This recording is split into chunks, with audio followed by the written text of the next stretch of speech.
2024년 3월 7일입니다. 에베소서 5장 6절과 7절의 말씀으로 하나님의 진노가라는 제목으로 잠시 은혜를 나누겠습니다.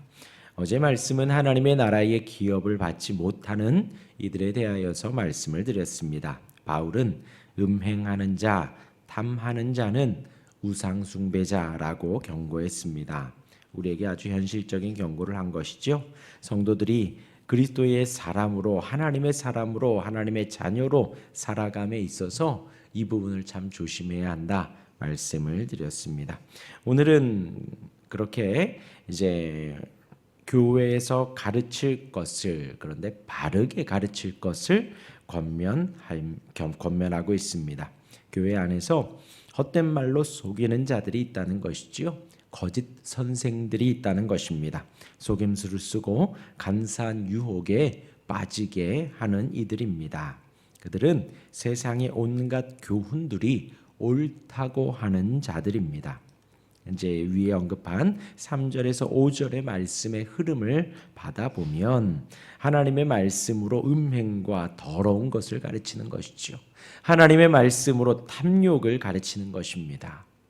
교회에서 그러하기도 그런 교회들이 또 많이 있습니다. 많이 벌어야 하고 더 성공해야 하고 더 높이 올라가야 하고 그래야지 하나님의 영광이 나타난다 하고 아이들 대학도 좋은 대학 가야 하고 잘 돼야 되고 모든 것이 형통해야지 하나님의 영광을 나타내는 것이라고 가르치는 것이지요. 그렇게 하면 안 되겠습니다.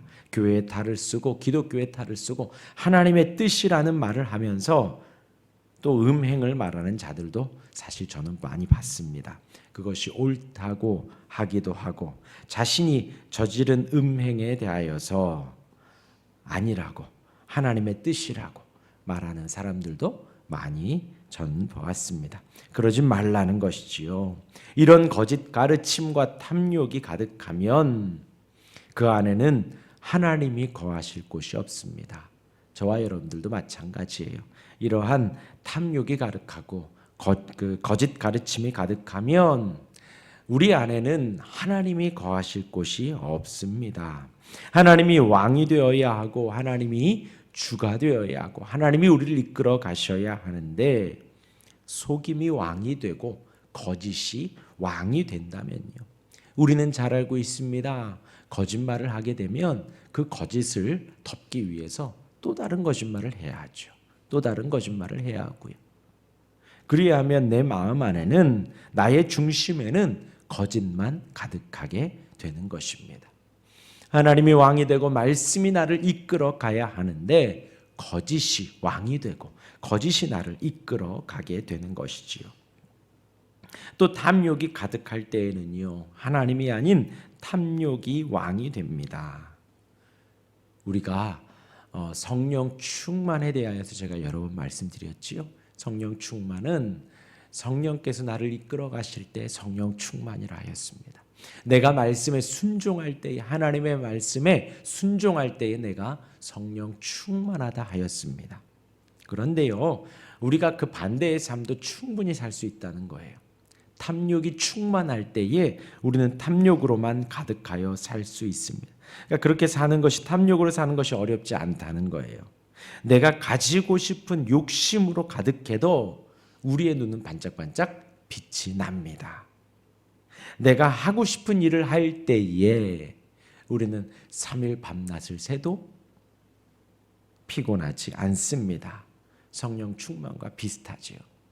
성령 충만해도 우리의 눈이 반짝반짝 빛이 나고요. 성령이 충만하여 하나님의 말씀에 순종하며 살 때 3일 밤낮을 새도 피곤치 않는 것과 마찬가지입니다. 그러한 탐욕이 우리 안에 가득할 때에 우리 마음 안에 하나님은 사라집니다. 우리 안에 그것만 가득하게 됩니다. 하나님을 섬기는 자가 아닌 우상을 섬기는 우상 숭배자가 되는 것이지요. 그런데 교회에서 이런 것으로 속이지 못하게 하라는 것입니다. 이런 삶이 하나님의 영광을 나타내는 것이라고 가르치지 말라는 것이지요. 다윗이 왕이 되었으니 너희도 왕이 되어라. 다윗이 어딜 가든 승리했으니 너희도 승리하여야 한다. 전쟁에서. 요셉이 총리가 되었으니 너희도 그렇게 되어야 한다. 그래야지 하나님의 영광을 나타낸다. 그러한 헛된 속임수로 가르치지 말라는 것입니다. 이런 주장에 말씀을 인용하고 하나님을 언급하여 실상은 거짓이지만 그럴듯하게 속일 수 있다는 것이지요. 그러다 보면요, 우리가 우리 아이들 가르칠 때에 고등학교 올라가고 대학 준비할 때 주일 예배 하지 않고 학원 가고 보충 가게 만들게 되는 것입니다. 그러면 안 된다는 것이지요. 그래야 할 때 가장 많이 속이는 것이 그것입니다. 예배는 대학 가고 나서 해도 된다고. 지금은 공부해라고. 지금은 공부해야 할 때라고. 이 말씀을 우리 어른에게 한다면요, 똑같지요. 예배는 나중에 해도 된다고. 지금은 회사 가라고. 예배는 나중에 해도 된다고. 지금은 사업하고 장사하라고. 이것이 과연 하나님의 뜻이겠는가라는 것이에요. 바로 이것이 헛된 말로 속이는 것입니다. 그러면 오늘 말씀에 따라 하나님의 진노가 임하는 것이지요. 불순종의 아들들이, 세상 사람들이 하나님의 말씀을 불순종하는 사람들, 세상의 사람들, 마귀의 자식들이 이렇게 가르치지요. 7절에 못을 박습니다. 그러므로 그들과 함께하는 자가 되지 말라. 곧 성도들은 하나님을 내세우며 관용하라 하고 괜찮다고 하나님 다 이해하신다고 하며 세상의 개념과 방법을 가르치는 그들과 함께하지 말라는 거예요. 죄악된 행동을 정당화하는 것입니다. 그 죄된 일에 함께하면 안 됩니다. 이 부분에서 시편 1편 1절이 떠오르더라고요. 복 있는 사람은 악인들의 꾀를 따르지 아니하고 죄인들의 길에 서지 아니하고 오만한 자들의 자리에 앉지 아니한다 하였습니다. 여기 자리에 앉는 것은 그들과 함께 더불어 먹고 마시는 거예요. 유대인들은 먹고 마시는 걸 누구와 함께 해요? 식구들, 가족들과만 합니다. 그러니까 이 오만한 자들과 가족이 된 거예요. 죄인들과 같은 길의 방향에 선 것입니다. 그들과 함께 앉는 것, 길에 서는 것은 그들과 함께 이렇게 꾀를 써내고 함께 같은 방향을 보고 함께 자리에 앉아 먹고 마시며 우리가 한 친구라고 악인들과 그렇게 살아가는 것입니다. 그렇게 하지 말라는 것이지요. 그리고 시편 1편 2절에 이렇게 말합니다. 복 있는 사람은 오직 여호와의 율법을 즐거워하고 그의 율법을 주야로 묵상하는 자로다 했습니다. 그들과 함께 하지 말고 율법과 같이 하라는 거죠. 그들과 함께 하지 말고 말씀과 함께 하고 그들과 함께 하지 말고 하나님과 함께 하라는 것입니다. 그렇게 오늘 본문 에베소서 5장 6절과 7절은 성도들에게 경고를 하는 것입니다. 그러한 가르침은 불순종의 아들들이 하는 것입니다. 그래야 할 때 불순종의 아들들에게 임하는 하나님의 진노, 그들과 함께한 하나님의 심판을 받게 된다는 것이지요. 지금 심판을 말하고 있습니다. 하나님의 진노를 말하고 있습니다. 하나님은 사랑이십니다. 그리고 더불어 하나님은 심판하시는 심판주이십니다. 사랑의 언어 너무나도 중요하지요. 하나님은 사랑이십니다. 성경 전체에서 하나님께서 이스라엘 백성을 사랑하심이 얼마나 절절하게 나오는지요. 우리가 평생 알아도 모를 만큼 너무나도 풍성이 담겨 있습니다. 그래서 이제 목회자인 저로서는 성도들에게 하나님의 사랑만을 가르쳐도 평생 못하는 거예요. 하나님의 자비가 얼마나 큰지를 증거해도 평생 못합니다. 그런데 그러한 사랑의 메시지 가운데 우리는 순종하며 사는 것이 가장 이상적인 우리의 신앙의 모습이지요. 사랑의 말씀, 인자한 말씀, 은혜의 말씀 가운데 우리가 순종하며 하나님을 섬긴다면 너무나도 좋습니다. 하지만 그 사랑의 메시지가 더 이상 우리에게 자극이 되지 않을 때가 옵니다. 하나님의 말씀이 더 이상 도전도 은혜도 되지 않을 때가 있다라는 거예요. 그리할 때 우리는 이 심판의 메시지로 경고해야 합니다.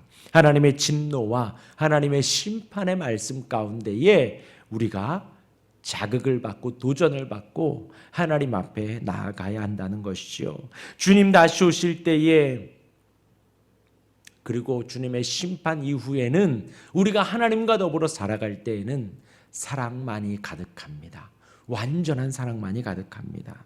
그러나 지금의 이 세상 가운데 우리가 살아갈 때에는, 우리가 육신을 입고 살아갈 때에는 그 사랑의 음성만으로 우리가 날마다 감사하며 은혜를 받고 순종하며 살면 좋지만, 악한 우리는, 연약한 우리는 그 사랑의 메시지만으로도 부족할 때가 있다. 더 이상 도전을 받지 않을 때가 있어요. 그리할 때에 동시에 전하는 것이 이 심판과 진노의 메시지입니다. 하나님은 심판하십니다. 곧 우리가 연약하기에 사랑의 메시지도 심판의 메시지도 우리에게 증거가 되어야 하는 거예요. 하나님은 우리에게 기쁨도 주십니다. 슬픔도 주십니다. 건강도 주십니다. 아픔도 주십니다. 이 모든 일들을 거쳐가며 성경은 하나님을 경외하라는 거예요. 하나님을 잘 섬기라는 것입니다. 나의 삶 속에서 내가 원하는 길로 하나님이 인도하시기도 하고 원치 않는 길로도 인도하시기도 하십니다. 사랑의 메시지가 나에게 은혜가 되고 감사하고 눈물과 기쁨의 찬양을 드리기도 하지만, 반면 심판과 진노의 메시지로 나에게 경각을 주고 내가 돌이키고 내가 나를 돌아볼 수 있는 은혜의 시간도 된다는 것이지요. 하나님의 진노가 우리 가운데 임하지 않도록 우리는 날마다 우리를 채찍질하고 돌이켜야 합니다. 또한 헛된 말로 속이지 말아야 하고 진리의 말씀으로 우리를 교훈하여야 합니다. 속이는 자들과 함께가 아니라 말씀과 하나님과 함께 주야로 더불어 함께하며 하나님의 진노의 자녀가, 불순종의 아들이 아닌 하나님의 아들, 하나님의 자녀가 될 수 있는 우리가 되기를 주님의 이름으로 축원합니다. 아멘. 기도하겠습니다.